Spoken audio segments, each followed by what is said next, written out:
Hello everyone and welcome to another Bimmer Fixer video, and in this video I'm going to show you how to quickly improve the look of your leather bolsters on your leather interior. So we're working today on my E60.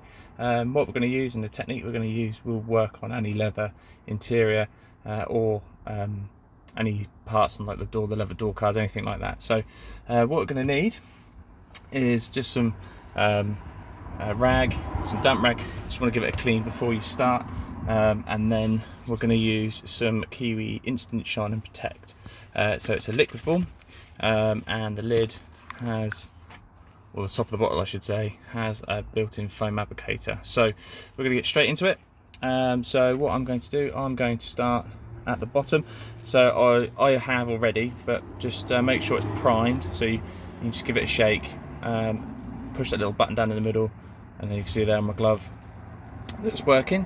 So all we need to do is less is more. So we just want to dab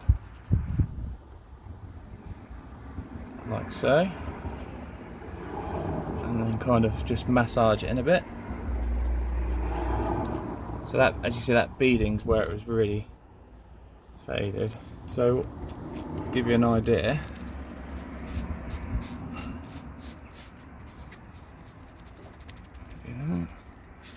there as well.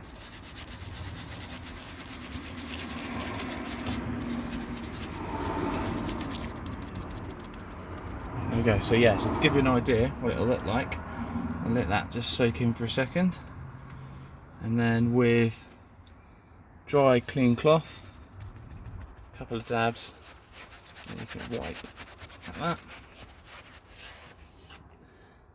So you can already see in the section that we've already done how much better that is. So I will carry on. I will finish the rest of this seat, and then I'll show you the finished product. And there we go, all done. Took 2 or 3 minutes to do. It's made the world of difference. You can see I've got no more wear marks on the beading, and the wear patch that was in the bolster here, that's gone, and it looks loads better. So yeah, just to recap, give it a wipe over first, apply the shoe polish, then give it another wipe over, and just make sure it's dry before you sit in the car. Double check with some gloves or another cloth, just make sure nothing's going to come back off. And yeah, also when watching that last part of the video back, I noticed that the felt had actually faded a bit here. It works on there too, so you can use it on there as well as the leather on the interior. So hope you enjoyed the video, hope you found it useful. If you did, please give it a thumbs up, don't forget to subscribe, and I look forward to seeing you again. Thanks guys, bye bye.